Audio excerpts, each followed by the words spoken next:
Hi friends, எல்லாம் எப்படி இருக்கீங்க? நேற்று ஸ்கூலில் ஒரு பிரியாணி சேலஞ்ச் இருந்துச்சு.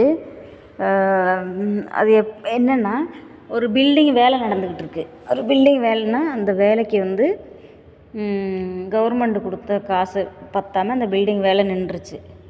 அதனால் என்னென்னா ஒரு பிரியாணி சேலஞ்ச் நடத்தினாங்க ஸ்கூல்னா பிடிஏ மீட்டிங்கு, எஸ்எம்சி, என்எஸ்எஸ் இதில் உள்ளவங்க எல்லாருமே சேர்ந்து என்னென்னா யார் ஒருத்தருக்கும் ஒரு புக்கு கொடுத்து பிரிக்கிறதுக்கு டோக்கன் கொடுத்து பிரித்து எஸ்எம்சி மெம்பர்ஸான கூடுதல் இது பண்ணது.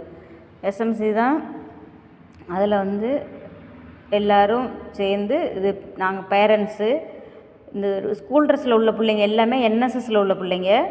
அதில் பாப்பாவும் இருக்குது. எஸ்எம்சியில் மீட்டிங்கில் நான் மெம்பரு. அப்புறம் காலையில் 6 மணிக்கே போயிட்டோம்.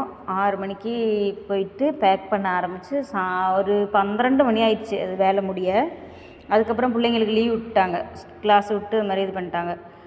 அப்புறம் இதெல்லாம் இது பண்ணி 8000 பிரியாணி பேக் பண்ணி அனுப்பி, அதெல்லாம் பேக் பண்ணுறதெல்லாம் பாருங்கள்.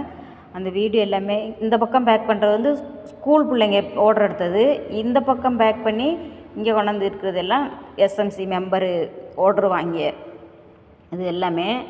நம்ம ஒரு ஸ்கூல்லெல்லாம் இது மாதிரி இதெல்லாம் எனக்கு புதுசு தான் அனுபவம். எப்படின்னா, நம்ம ஸ்கூல்லெல்லாம் இந்த மாதிரிலாம் நடந்து நம்ம பார்க்கல எதுவுமே. ஏன்னா நம்மெல்லாம் படிக்கையில் இந்த மாதிரி கவர்மெண்ட்டு தான் எல்லாமே பண்ணோம். இந்த மாதிரி பிடி இது வசூல் பண்ணி அந்த மாதிரி இது பண்ணி எல்லாம் ஸ்கூலுக்கு செலவு பண்ண மாட்டாங்க. இங்கே எல்லாமே கவர்மெண்ட்டு தராது, பாக்கி எல்லாமே நம்ம தான் செஞ்சுக்கணும். பிடிச்சிருந்தா எல்லாம் லைக் பண்ணுங்கள், சப்போர்ட் பண்ணுங்கள்.